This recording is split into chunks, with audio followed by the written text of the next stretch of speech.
hospitales. Y también vamos a ver un poco sobre terapia transfusional, que también les va a ayudar, sea la especialidad que escojan, para poder tratar y ver cuándo se debe transfundir, cuándo no se debe transfundir y qué efectos adversos puede haber al realizar una transfusión. Yo soy la doctora Milagros Morales Díaz, soy médico hematóloga del Instituto Regional de Enfermedades Neoplásicas. He trabajado tanto en el Hospital Goyeneche como en el Honorio, también en el Hospital de la Policía.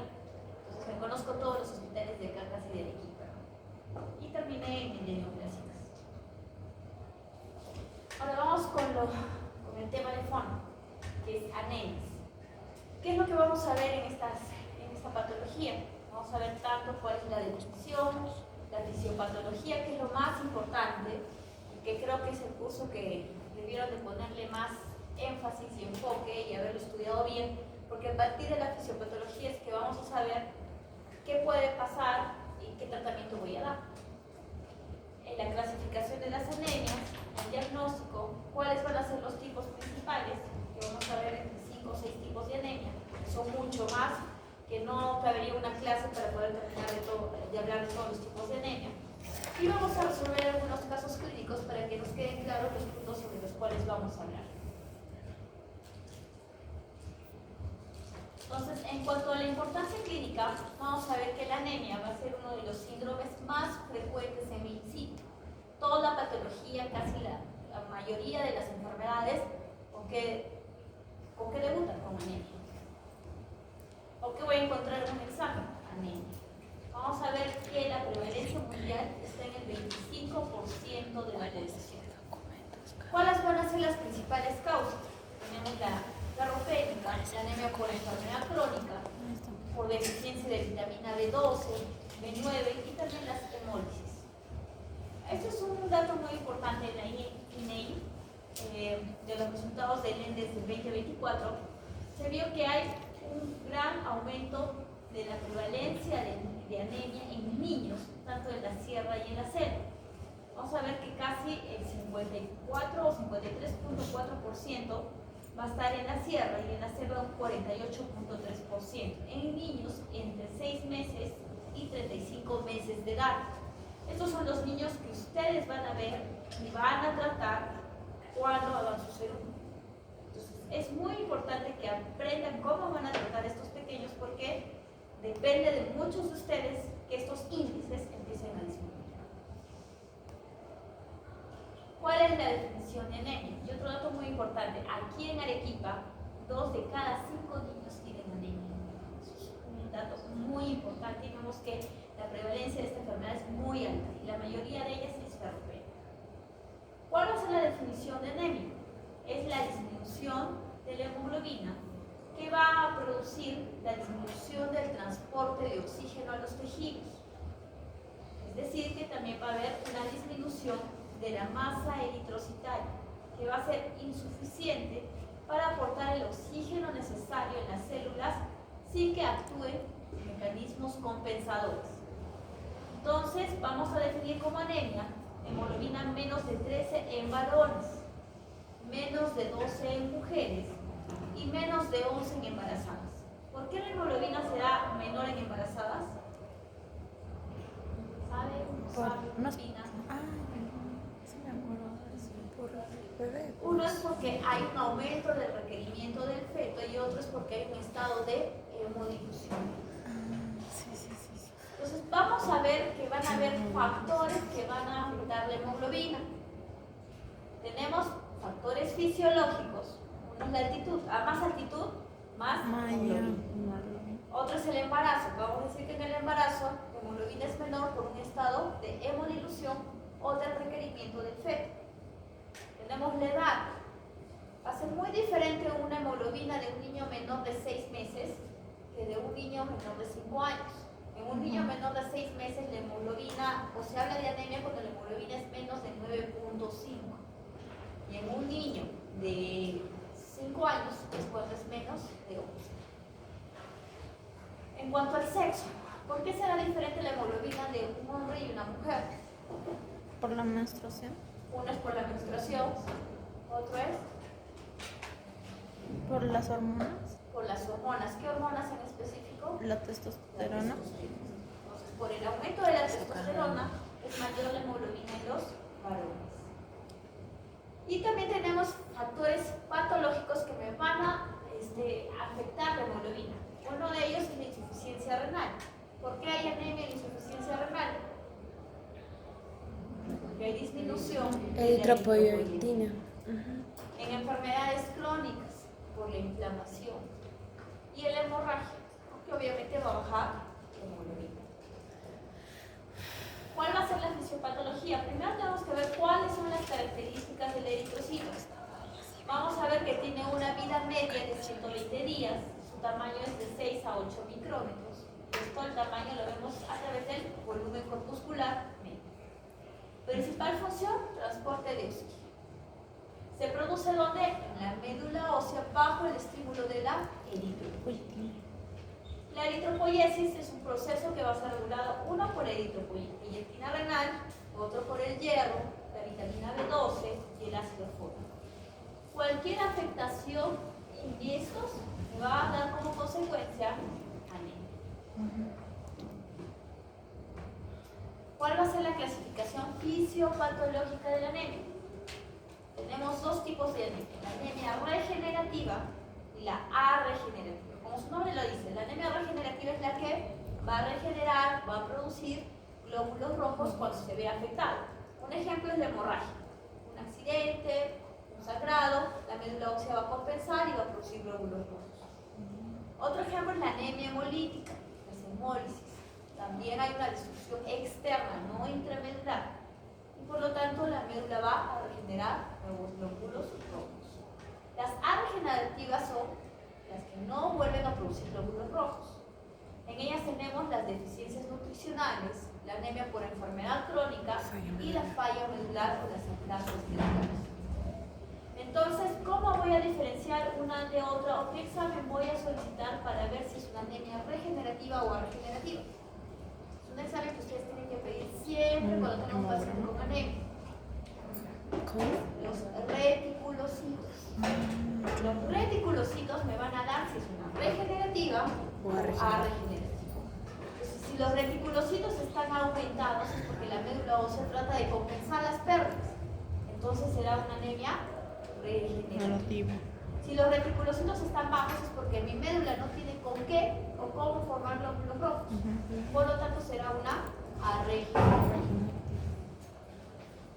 En el país tienen también la diferencia entre central y periférica, ¿no?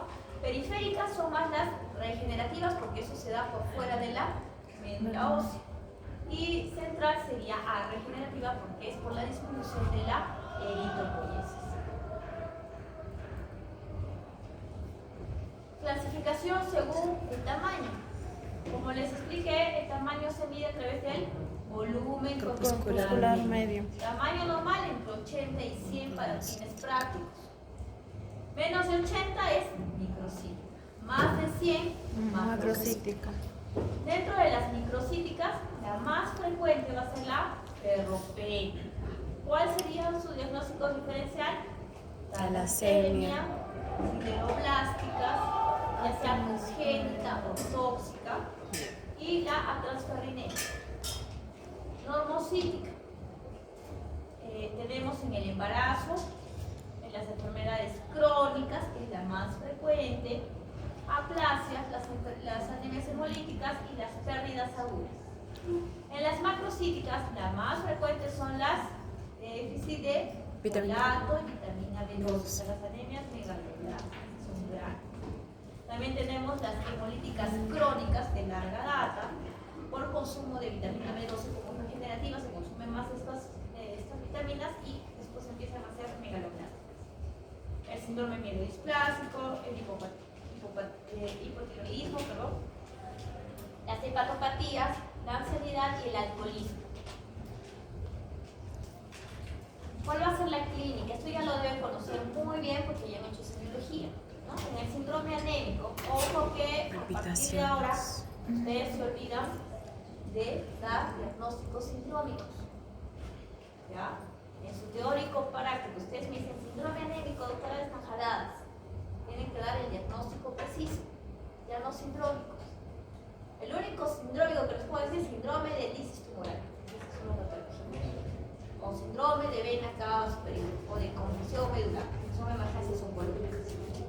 pero los otros diagnósticos tienen que dar su diagnóstico científico. Anemia. Anemia ferropénica, o anemia sideroblástica, o anemia megaloblástica, ya no síndrome anémico. Que no se les va a bajar nota en cuanto a lo que es el teórico práctico. ¿Cuáles van a ser la clínica? Fatiga, disnea, palpitaciones, cefalea, mareos, intolerancia. Depende del doctor. ¿Qué signos voy a ver? Palidez, taquicardia, soplo sistólico funcional, hipotensión ortostática y en casos muy severos puede haber signos de insuficiencia cardíaca. ¿Cómo voy a hacer el diagnóstico? Los principales estudios o los primeros estudios que voy a pedir son hemograma. Obviamente, dentro del hemograma, ¿qué voy a ver? Cantidad de glóbulos rojos, voy a ver el hematocrito, voy a ver el volumen corpuscular medio, la hemoglobina corpuscular media, la concentración de hemoglobina corpuscular media. Necesito ver también los reticulocitos. ¿Esto qué me ayudaba? A diferenciar de una anemia Regenerativa de y una regenerativa. El frotis me va a dar las características del glóbulo rojo, si es microcítico, macrocítico, normocítico, si hay esferocitosis, si hay eritrocitosis, si hay policromatofilia, si hay los glóbulos rojos con forma de hoz, que es la anemia falciforme, si hay el Rolux, que es la pila de monedas. El frotis también me puede orientar hacia qué patología puede estar presentando. Si están las white cells o células morridas, que la vamos a ver en una patología específica. El frotis me sirve de mucho para poder llegar a dar un diagnóstico. Y los perfiles para ver las deficiencias, ¿no? Dentro del hierro sérico, la ferritina, la transferrina, la B12, el folato y otros estudios más que me pueden orientar hacia mi diagnóstico. Ante toda anemia, entonces, ¿qué vamos a hacer? Primero, la historia clínica. Ver historia de pérdidas en una anemia ferropérica, por ejemplo, ¿no? ¿Cómo es el sangrado menstrual? ¿Cuántas toallas higiénicas usa? La mayoría de pacientes pueden preguntar, ¿y cómo son tus menstruaciones? Normales. ¿Qué es para ti normal? 8 días, de los cuales 6 menstruo y gasto 3 toallas por día. ¿Será normal? Ya no es normal. La exploración física, que puede presentar, como ya lo hablamos, solicitar el hemograma completo, ver el frotis, que es la morfología eritrocitaria, los reticulocitos, que es bastante importante, el estudio de hierro y analizar los volúmenes, ¿no? Y de acuerdo a eso ya me voy al algoritmo de cada una de ellas que los vamos a ver más adelante. Nos vamos con la anemia ferropérica. Es la causa número 1 de anemias a nivel mundial. Dentro del metabolismo del hierro, vamos a ver que el requerimiento total corporal es de 3 a 4 gramos. Este requerimiento aumenta en el embarazo. La absorción se va a dar en el duodeno y en el yeyuno proximal. Al yo trabajar en un hospital de neoplásicas, al ver a veces los cánceres de estómago o de duodeno, les extraen esa parte. Tengo bastantes pacientes con síndromes de mala absorción, porque no podrán absorber hierro. Tengo que tener en cuenta también pacientes que consumen una dieta adecuada de hierro si es que no tienen un síndrome de mala absorción. Factores que aumentan la absorción del hierro: la vitamina C. Factores que inhiben la absorción del hierro: el E, la Fe y el calcio. El almacenamiento del hierro se va a dar en el hígado a través de la ferritina.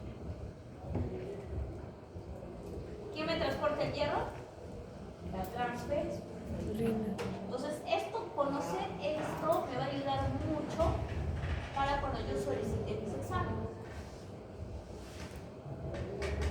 ¿Cuál va a ser la etiología de la anemia ferropérica? La primera, la más frecuente, es por pérdida sanguínea, sobre todo en mujeres con menstruaciones abundantes. La segunda es síndromes de mala absorción. Después tenemos la dieta ineficiente y el embarazo.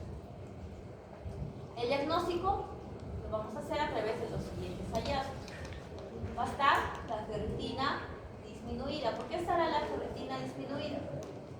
¿Qué es la ferritina? Es una proteína. Es la que almacena hierro. Si no tengo hierro, ¿voy a tener un almacén? No.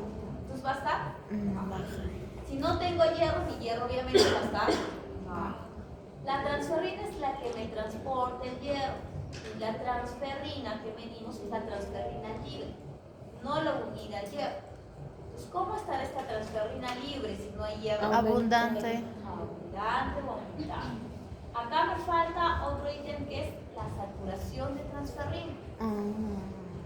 La saturación de transferrina es la transferrina unida al hierro. ¿Cómo estará esa transferrina unida al hierro si no tengo hierro? Baja.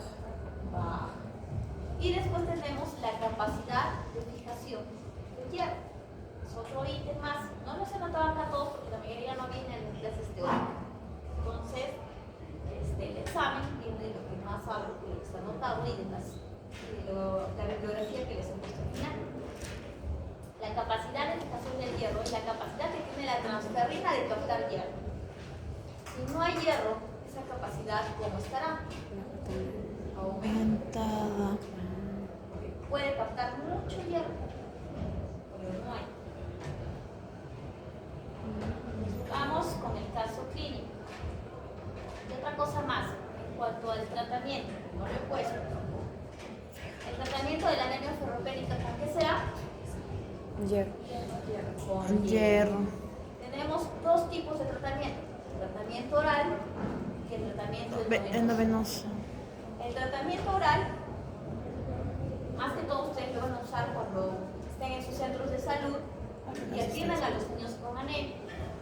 Vamos a tener la dosis de mantenimiento y dosis de tratamiento. La dosis de mantenimiento es de 1 a 2 miligramos por kilo de peso. La dosis de tratamiento va a ser según sea anemia leve, Moderada, severa. o severa. Anemia leve, puedo usar de 3 a 4 miligramos por kilo de peso. Anemia moderada, 5 miligramos por kilo de peso. Y anemia severa, 6 miligramos por kilo de peso. Esos miligramos son de hierro elemental. ¿Qué presentaciones de hierro tengo? Por vía oral. Tengo, ustedes van a tener en su centro de salud, el sulfato ferroso. El sulfato ferroso viene en jarabe y en gotas. En jarabe es de 75 miligramos en 5 mililitros. Pero de esos 75 miligramos solo son 15 miligramos de hierro elemental. Por lo tanto, mi cálculo lo haré con los 15 miligramos. Entonces, para su regla de 3 simple, cuando vayan en pediátricos, por ejemplo, es un niño que pesa 10 kilos, tiene anemia moderada, será 10 por 5, 50 miligramos, porque necesita. Pero el jarabe viene de, ¿cuánto dijimos? 15 miligramos de hierro elemental. 15 miligramos en 5 mililitros. Entonces, ¿cuántos mililitros se requiere que toma el niño? Si requiere de 50. Multiplico 50 por 5 y lo divido entre 250 entre 15. ¿cuántas? Algo de 16. 250 entre 15. Bueno, 16.66. 16.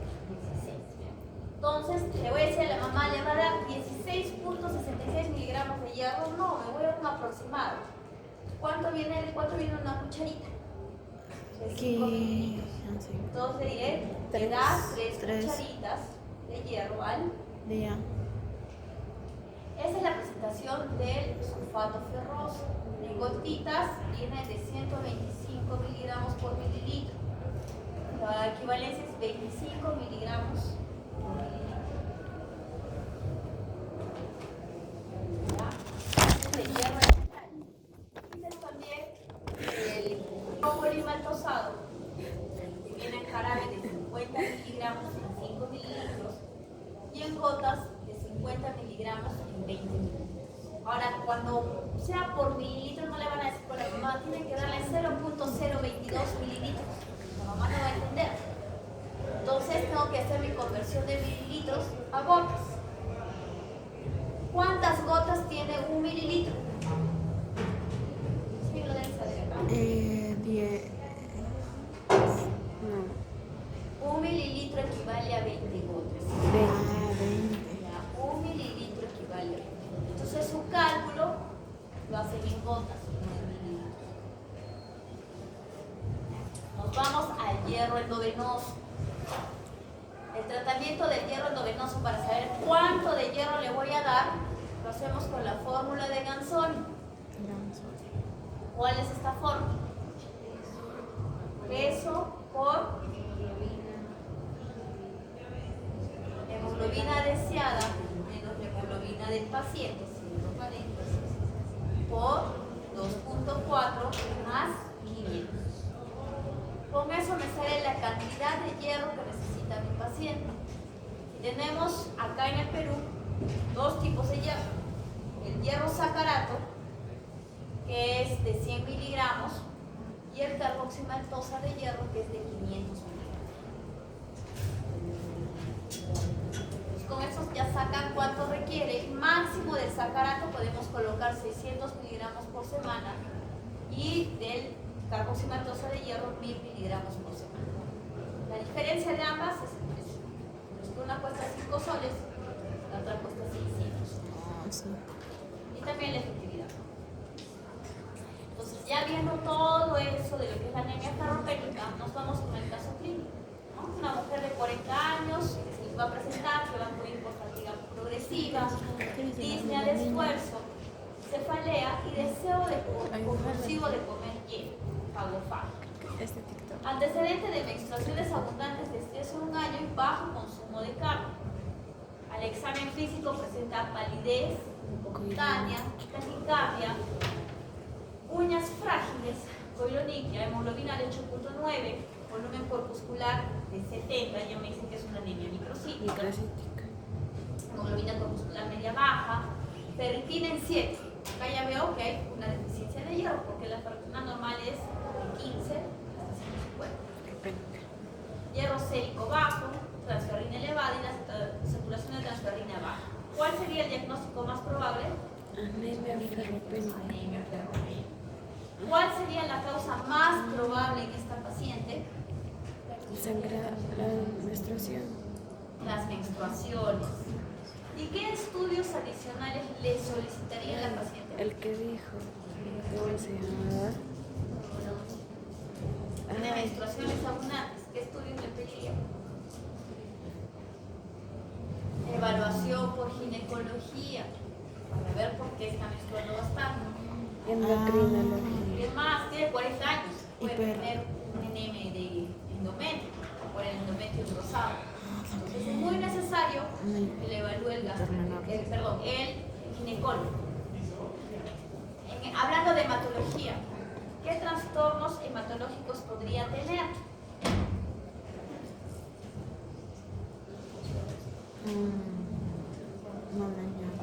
Tenga bastante sangrado. Una La enfermedad de von Willebrand. Muy frecuente. no- Una hemofilia, pero que les dan las mujeres. Anemia por enfermedad crónica. Es la segunda causa más frecuente de anemia. ¿Cuál va a ser el mecanismo de acción? Cuando hay inflamación, hay aumento de las interleucinas, y a nivel hepático hay un aumento de la hepcidina. Esta hepcidina lo que va a hacer es que haya un bloqueo o un secuestro del hierro en el macrófago. Es decir, que este hierro no va a ser llevado a la médula ósea para formar glóbulos rojos. Entonces, ¿cuál sería el mecanismo fisiopatológico? Aumento de la hepcidina. ¿Qué voy a encontrar en el laboratorio en una anemia por enfermedad crónica? El hierro va a estar bajo, pero la ferritina va a estar normal o aumentada. ¿Por qué estaría normal o aumentada la ferritina?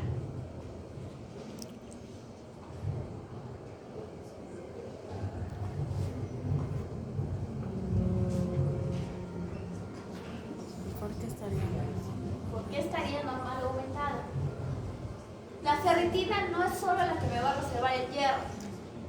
Si ustedes retroceden en lo que han hecho en básicas, van a ver que la ferritina es una proteína de fase aguda, que en inflamación, así como las interleucinas, así como el PCR, se va a elevar. Entonces, por eso la ferritina está normal o elevada. Pero eso no quiere decir que mi paciente no tenga deficiencia de hierro. tener deficiencia de hierro? Sí. La transferrina va a estar baja. ¿Y esto por qué? Porque en el hígado se produce tanto la transferrina como la epsidina. Pero en inflamación mi hígado va a producir más epsidina Menos y transferrina. va a dejar de producir transferrina. Por ende, si la transferrina está baja, la saturación de transferrina también estará Baja. y la PCR en inflamación va a estar elevada, ¿no? Y los volúmenes corpuscular medio va a ser normal. Esa es la diferencia con una anemia ferropénica. Caso clínico. ¿Cuál sería el tratamiento en una anemia por enfermedad crónica? Primero debo tratar mi causa de fondo. ¿Qué más debo darle? Eritropoyetina, porque va a haber inflamación, el hierro va a estar secuestrado y lo que quiero es sacar ese hierro secuestrado para que vaya a medio. ¿Quién me va a potenciar eso? La eritropoyetina. Pero si el paciente también tiene deficiencia de hierro, porque el hierro está bajo, También. no le voy a dar hierro oral porque va a aumentar la inflamación. Le voy a dar hierro endovenoso. y le voy a poner su eritropoyetina para que haya una eritropoiesis eficaz. Paciente de 36 años con lupus desde hace 10 años. La fatiga, pérdida de peso leve, al examen físico hay palidez leve, signos inflamatorios articulares. O sea, quiere decir que la enfermedad está activa. Por lo tanto, va a haber inflamación. La hemoglobina está en 10.2, el PCM 82, la ferritina 250, el hierro férico bajo y transferrina baja. ¿Por qué el hierro está bajo si la ferritina está alta? La inflamación aumenta la epsidina y baja la ferritina. Porque por el aumento de la epsidina el hierro está secuestrado en los ¿ya? ¿Cuál es el mecanismo fisiopatológico principal? Aumento de la epsidina. En el examen teórico, ¿cómo les puede entrar? Les puedo poner un caso clínico, pero no va a ser para que me pongan el diagnóstico. Va a ser o para que me pongan Tratamiento. porque el hierro está bajo y la ferritina está alta, o para que me pongan cuál es el mecanismo fisiopatológico principal, o para que me pongan el tratamiento. O sea que si no saben interpretar bien el caso clínico y no dan el diagnóstico, no me van a saber la respuesta. Ya. Nos vamos con otro tipo de anemia, la anemia megaloblástica. ¿Qué va a ser aquella que las causas principales son la deficiencia de B12 y ácido fólico? ¿Cuál es el mecanismo fisiopatológico principal? Va a ser un defecto en la síntesis de ADN. Vamos a ver que en la anemia normal, en la anemia megaloblástica, aparte de que va a haber un macrocito, vamos a tener neutrófilos hipersegmentados. Esto sobre todo en la deficiencia de la B12. Manifestaciones clínicas. Las manifestaciones clínicas neurológicas las vamos a tener en la deficiencia de vitamina B12, tanto como la glositis, la neuropatía, parestesias y alteraciones cognitivas. Esto se va a deber a que va a haber un aumento del ácido metilmalónico, que va a causar daño a nivel de la mielina. Por lo tanto, vamos a tener los síntomas neurológicos. ¿Ácido qué? ¿Cuál va a ser el diagnóstico? El volumen corpuscular medio va a estar aumentado. Voy a tener neutrófilos hipersegmentados. Si yo solo tengo homocisteína alta, es deficiencia de ácido fólico. Pero si yo tengo homocisteína alta y ácido metilmalónico alto, será deficiencia de esos. Vamos, el tratamiento, ¿cuál sería? Administración de ácido fólico y administración de B12. ¿Qué diagnóstico diferencial podría tener con esta? La anemia Perniciosa. ¿Por qué se produce la anemia perniciosa? Deficiencia de vitamina B12 también. Por anticuerpos antifactor intrínseco. Por lo tanto, si anticuerpos No se absorbe vitamina no va a haber absorción de B12. B12 y por lo tanto va a haber anemia Megaloblástica. No se puede presentar no solo con anemia, sino con pancitopenia. O sea, va a estar bajo glóbulos rojos, plaquetas y leucocitos. Porque no hay una síntesis adecuada del ADN. Vamos, y la administración, el tratamiento sería con hidroxicobalamina o cianocobalamina. Que son Son las vitaminas vitaminas venenosas. B12. ¿Cómo es la administración? Se coloca una Intravenosa. ampolla cada 24 horas por 7 días, luego una por semana, luego una cada 15 días y por último una por mes. Tengo en mi casa. Acuérdense que la vitamina B12 es de reserva. Entonces, con esas dosis vamos haciendo que haya mejor síntesis del anemia. Caso clínico, varón de 67 años que consulta por debilidad, parestesias en manos y dificultad para caminar. Antecedente de gastritis crónica. Examen físico, velocitis, disminución de las vibraciones, disminución de disminución de los reflejos. Laboratorio, hemoglobina 7.8, BCM 112, flotisma, ovalocitos, nitrófilos hipercementados en la calle de la expresión oral, deficiencia de vitamina D. ¿Cuál sería el diagnóstico? Anemia megaloblástica por deficiencia de B12. ¿Su diagnóstico diferencial? Anemia Perniciosa. ¿Cuál sería la causa más probable? El uso de inhibidores La De la bomba bomba de no por la gastritis crónica.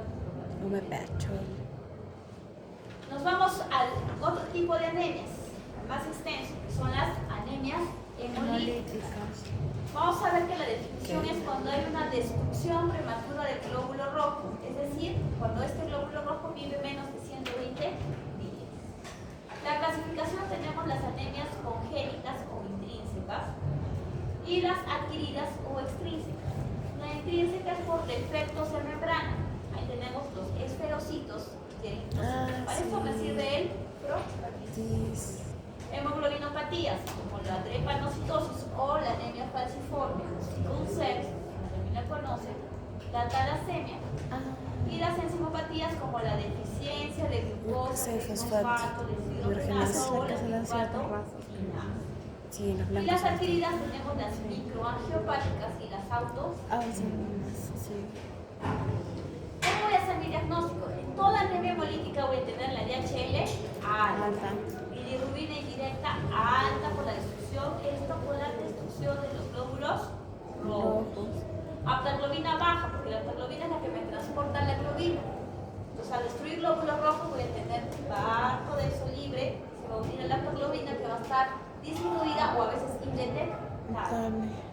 Y acá, como es una anemia regenerativa, los reticulocitos van a estar elevados.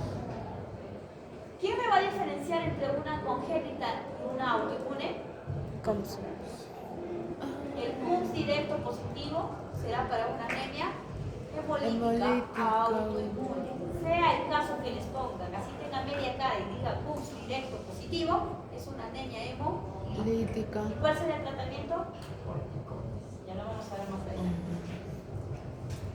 Dentro de las anemias hemolíticas congénitas tenemos la esferocitosis hereditaria, que es un defecto de la espectrina y anquirina. Vamos a ver que va a haber esferocitosis o esferocitos positivos, pero CUMS negativo. La clínica va a ser como cualquier anemia hemolítica, anemia ictericia y esplenomegalia. El tratamiento en las anemias esferocíticas, que ya sea que tengan el vaso grande o que ya no sean recuperables solo con ácido fólico, va a ser la esplenectomía. Otro tipo de anemia que le he visto muy poco, pero que es necesario que la sepa, porque ahora con la migración y todo, lo he visto más en pacientes, dos casos de pacientes venezolanos, que es la anemia ¿ya? Esta se produce por una mutación de la hemoglobina S, que le va a dar esa forma que tiene de una célula falciforme, ¿no? Como de un platanito. ¿Qué va a producir? Como estas formitas se unen entre sí en los pequeños vasos, van a producir crisis vasooclusivas. Estas crisis que me pueden dar en pulmón, me pueden dar una insuficiencia respiratoria. Y en los huesos me puede dar pequeños vasos del periósteo, dolor intenso. Entonces, si yo les pongo un caso clínico de un paciente que tenga doloroso continuo, que lo tiene desde la niñez, ¿qué me puedo imaginar o qué puedo sospechar? una anemia por una crisis vaso. Esto me va a dar hemólisis crónica. Y otro que tenemos es las talasemias, por una disminución de la síntesis de la globina, ya sea beta o alfa. Va a haber una microcitosis desproporcionada. Pero, ¿cuál va a ser la diferencia entre una talasemia y una anemia ferropénica? El RDBW, que es el índice de desviación de los reticulocitos. O sea, es lo que me mide si es que hay varios tamaños o un solo tamaño de los eritrocitos. Es que horrible. Entonces, en una anemia ferropénica voy a tener tamaños normales, tamaños más chiquitos y otros más pequeñitos. Entonces, ¿cómo será mi RDBW? Elevado. Voy a tener diferentes tamaños. En cambio, en una talasemia, que es por alteración de la globina, todos los glóbulos rojos van a ser iguales. Iguales. Entonces, Normal. ¿cómo será mi RDBW? Normal. Esa es la diferencia. ¿La puedo preguntar en el examen? Puedo preguntar en el examen. Anemias hemolíticas congénitas. Seguimos en ellas. Tenemos las enzimopatías. La más frecuente, la deficiencia de la glucosa 6-fosfato deshidrogenasa. ¿Cuál es su fisiopatología? Va a ser una hemólisis por estrés oxidativo. ¿Qué voy a encontrar en mi frotis? Los cuerpos de genes, que son los frotillos. ¿Ya? ¿Qué más voy a encontrar? Van a ser unas células mordidas o bite cells. Se llama células mordidas, parece que las hubieran mordido. ¿Y cómo se va a desencadenar esta hemólisis? O sea, por el uso de fármacos, que es más frecuente es el sulfametosazol trimetoprim, o infecciones. ¿Ya? Se puede desencadenar también por infecciones. Y otra vez, y acá es muy frecuente también lo he visto en niños que consumen AUS, el favismo. ¿Ya? Anemias, dentro de las anemias hemolíticas nos vamos ya a la autoinmune, a la causada por anticuerpos. Su nombre lo dice, es una destrucción eritrocitaria mediada por anticuerpos. ¿Dónde se encuentran los anticuerpos? En los linfocitos. ¿Por qué necesito saber esto? Porque me va a ayudar para definir el tratamiento. La clasificación tenemos la anemia hemolítica autoinmune por anticuerpos calientes IgG, que se presenta en el 70 o el 80% de los pacientes con anemia hemolítica autoinmune. Está asociado a otras enfermedades como al lupus, a la leucemia linfática crónica y produce una hemólisis extravascular del vaso. CUPS directo positivo. Tenemos también las anemias hemolíticas por anticuerpos fríos o IgG, son las crioglutaminas.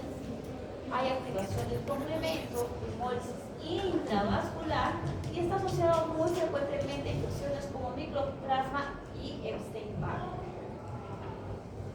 Nos vamos al tratamiento. Dentro de las congénitas, en la esferocitosis, la esplenectomía. Glucosa 6-fosfato deshidrogenasa, evitar desencadenantes. La sickle cell drepanocitosis o anemia falciforme es la hidroxiurea. ¿Esto qué va a hacer? Va a hacer que haya mayor aumento de producción de hemoglobina fetal y menos producción de hemoglobina S, que es la que causa la alteración de este glóbulo rojo. Dentro de la drepanocitosis, recalcar que pido una electroforesis de hemoglobina para ver qué cantidad de hemoglobina o de qué tipo de hemoglobina tiene el paciente, ¿no? Normalmente en la drepanocitosis la hemoglobina S está en un 80%. Ahora, dentro de la anemia hemolítica autoinmune, primera línea, corticoides. Usamos prednisona a 1 miligramo por kilo de peso. 1 a 2 miligramos por kilo de peso. Ahora, yo de repente no les pongo prednisona, pero les pongo que me haya el equivalente a prednisona. Hidrocortisona, metilprednisolona o dexametasona. O sea, que tienen que saber las equivalencias de los corticoides.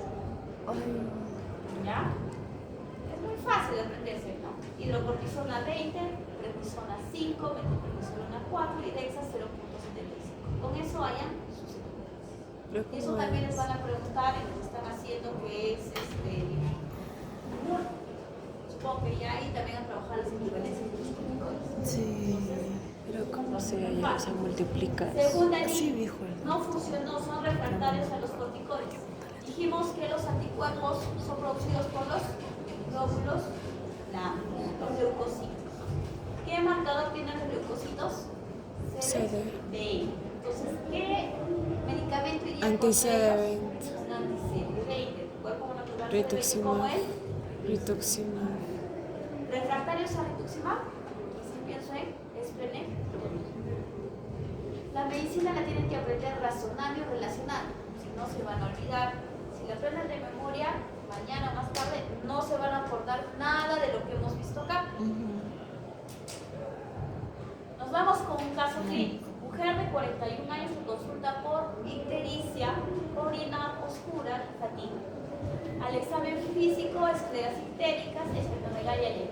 Laboratorio hemoglobina de 8, reticulocitos aumentados, DHL aumentada, bilirrubina indirecta aumentada, aptaglobina disminuida, CUM directo positivo. ¿Cuál sería el diagnóstico? Anemia hemolítica autoinmune. ¿Cuál sería el mecanismo de hemólisis? Anticuerpos. Por anticuerpos contra IgG. ¿Está claro? Otra vez. Acá les he puesto cuál es el diagnóstico, ¿no? Pero mis preguntas del examen no van a ir a que me pongan diagnóstico, sino a todo lo demás. Trátame, de repente le digo, ¿cuál es el tratamiento de segunda línea? ¿Cuál será? Esplenomegalia. Sí. Nos vamos con otro tipo de anemia, anemia sideroblástica, que es también una anemia microcítica, que la fisiopatología es por un defecto en la síntesis del grupo E. La característica es que va a haber sideroblastos en anillo en médula ósea. Blasto en anillo. Ojo, que yo no les, de repente no les pongo sideroblasto en anillo en médula ósea, sino les pongo acúmulo de hierro en las mitocondrias. ¿Por qué sería causada una anemia sideroblástica adquirida? Frecuentemente aquí en el Perú tenemos a los pacientes que tienen TBC y reciben isoniazida. Ellos pueden hacer una anemia sideroblástica adquirida porque van a tener una deficiencia o no van a, por la isoniazida, no se va a producir qué, o no se va a absorber qué, la piridoxina, la vitamina B6. Por lo tanto, el tratamiento sería administración de piridoxina. Ojo que en las diapositivas casi no hay nada de lo que les he explicado.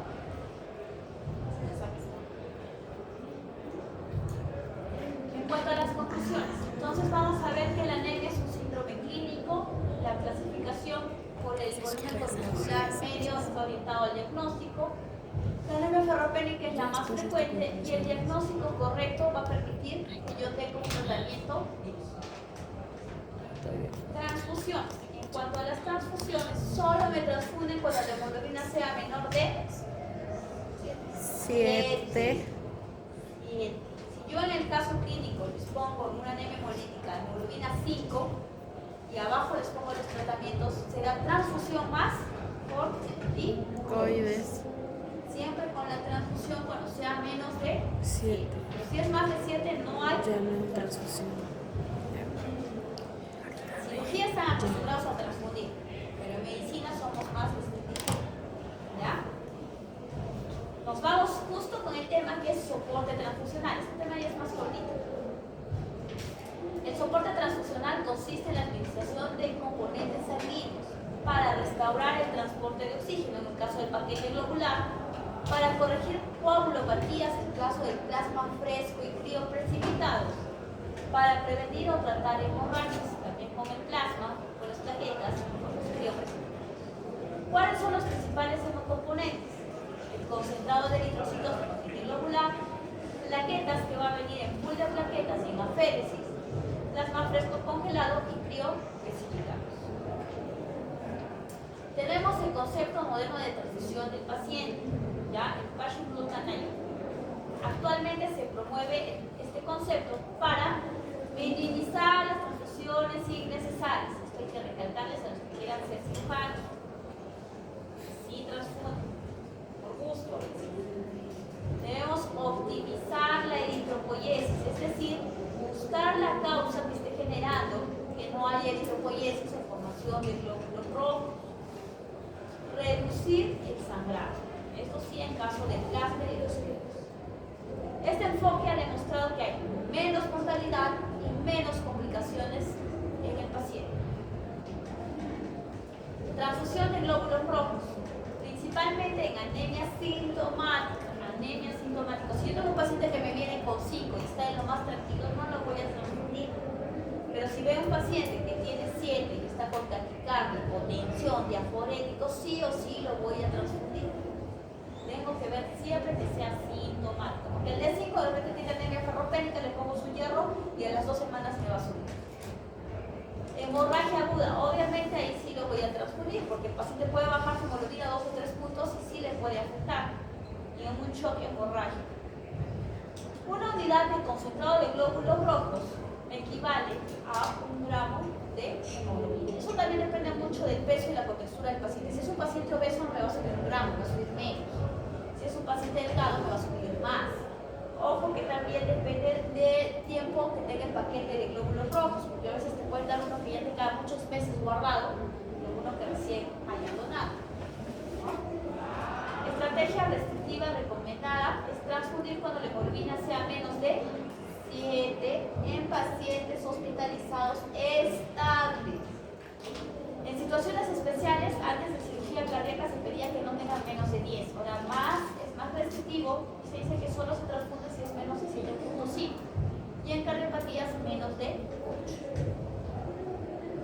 La transfusión de plaquetas. La indicación es una trombocitopenia si el paciente tiene sangrado activo y si queremos tener alguna prevención de hemorragia en algún procedimiento quirúrgico. ¿Cuáles son los umbrales para transfusión? Como profilaxis de sangrado si es menos de 10.000. Para cirugías menores, si es menos de 50.000.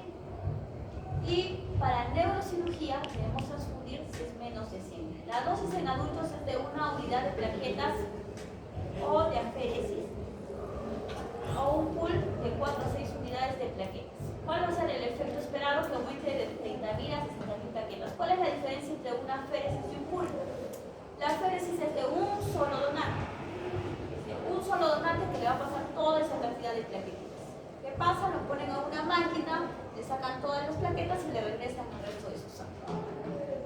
Eso es una aféresis, de un donante, o sea, hay menos sensibilización. En cambio, el pool, que consta de 4 o 6 unidades de plaquetas simples, es una plaquetita por cada paciente, de un paciente diferente.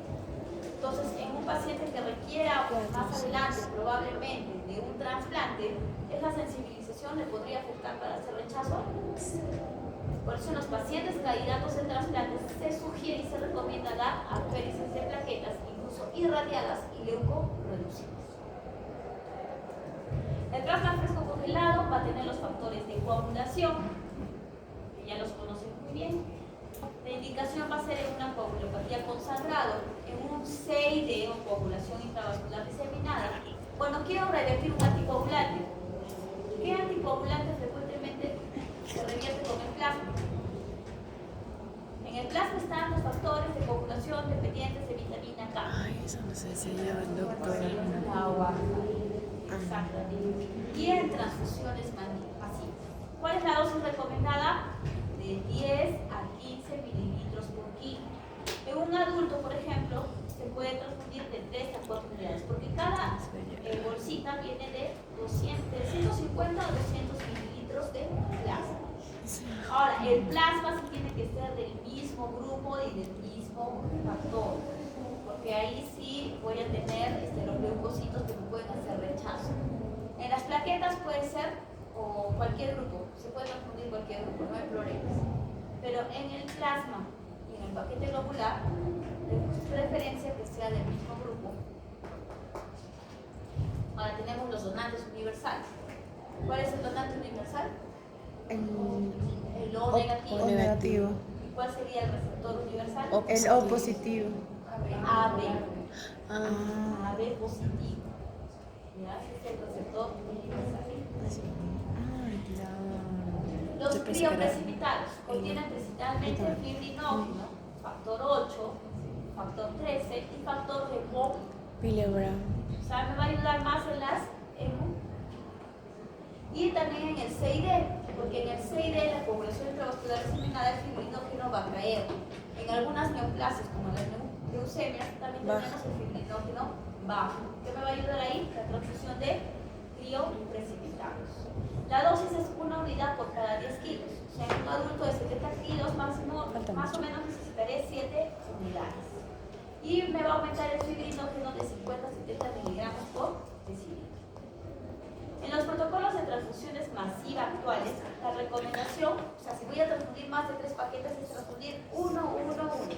Un paquete globular, 1 de plasma y 1 de plaquetas, para evitar complicaciones. Se utiliza más en trauma, en hemorragia obstétrica y en cirugía maligna. Acá les dejo un cuadrito de los hemocomponentes, cuál es su dosis y el efecto esperado de lo que va a subir el hemocomponente de los factores que necesitamos. Nos vamos con las complicaciones, que es lo importante que aprendan, porque de acá vienen casos clínicos. Caso clínico de paciente con transfusiones y que pueda presentar cualquiera de estas patologías. Entonces tenemos las complicaciones agudas, la hemólisis aguda por incompatibilidad ABO, reacción febril no hemolítica, reacción alérgica o anafiláctica, el TRALI, que es por una lesión pulmonar aguda, el TACO, que es por una sobrecarga circulatoria, y contaminación bacteriana. Las tardías, que son más de 24 horas, tenemos hemólisis tardías, aloinmunización, enfermedad, injerto versus huésped, por los leucocitos. Sobrecarga de hierro, cuando transfundimos sin saber la causa, hay pacientes que llegan a tener ferritinas de 20.000 y hacen falla multiorgánica.